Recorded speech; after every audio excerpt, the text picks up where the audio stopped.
안녕하세요. 그나마타임 플러스입니다. 우리는 대개 엉뚱한 곳에서 믿음을 논합니다. 성경이 말하는 예수 그리스도의 복음이 내 인생에 별다른 영향을 끼치지 않은 채 하나님의 살아계심을 믿는 사람들도 적지 않습니다. 단지 성경적 지식과 신앙적 정보에 의지한 인지적 동의나 기적이라고나 할까요? 생각 속의 일들이 눈에 보이는 현실의 세계 속에 소환되는 특별한 경험을 기반으로 하나님을 믿는 사람들도 있습니다. 사람은 원래 이런 데 취약하기 때문에 이러한 일들의 개연성이 기독교 신앙의 설득력을 더해준다고 생각하여 우리 기도의 교본이 되는 것도 사실입니다. 신비주의에 치우칠 위험성이 다분하죠. 그런데 말입니다. 참으로 미안한 말씀이지만 그가 갖는 신앙적 내용이 무척이나 사실적이라 하더라도 복음에 대한 진정한 이해가 없다면 이건 엉터리로 하나님을 신앙해버리는 것입니다. 믿음을 단지 실존적인 체험이나 내용 없는 종교적 개념들로만 생각해서는 곤란합니다. 믿음은 긍정적인 마인드나 나의 이익과 관련된 하나님의 존재와 활동에 대한 인간의 승인이 아니기 때문입니다.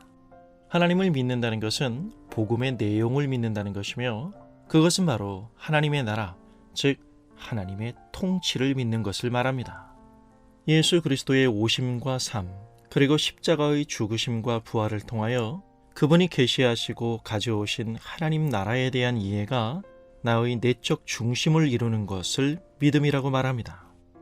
하지만 우리는 믿음이라 할 때 상당 부분 제 모습밖에 비추지 못하는 것이 사실입니다. 다시 말해 보여지는 현실적인 답으로서의 믿음을 구하든지 아님 신앙이 단순히 하나의 명분이 되는 것이죠.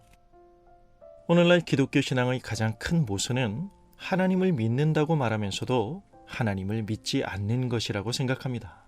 우리의 신앙에 있어 하나님의 자리가 없다는 것이죠.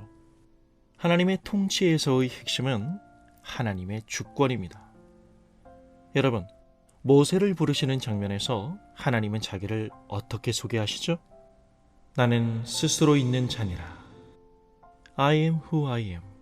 이 말은 쉽게 말해 하나님이 모세에게 이렇게 말씀하시는 것과 같습니다. 나야 나란 말이야. 하나님은 하나님이십니다.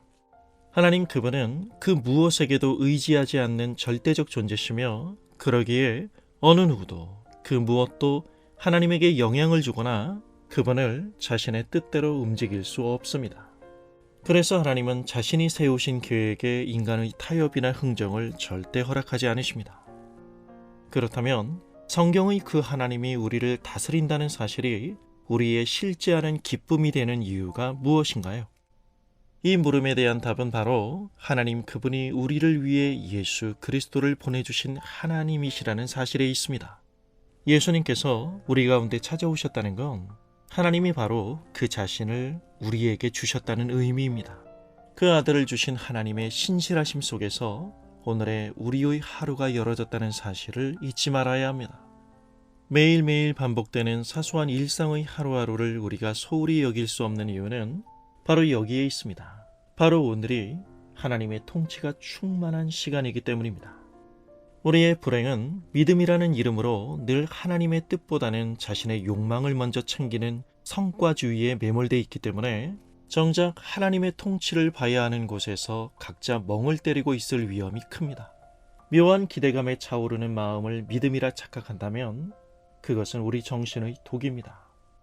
한 번만 비벼주면 소원을 들어주는 알라딘의 요술램프처럼 믿음을 필요할 때 꺼내 쓰는 그런 비상용의 개념으로 하나님을 이미지 트레이닝하지 말고 그 아들을 아낌없이 우리를 위해 내어주신 하나님 그분의 통치가 오늘도 예수 그리스도 안에서 우리에게 임하고 있다면 우리는 내가 소원하고 보여지는 국한된 영역만이 아닌 하나님이 그리신 전체적인 그림을 볼 수 있어야 합니다.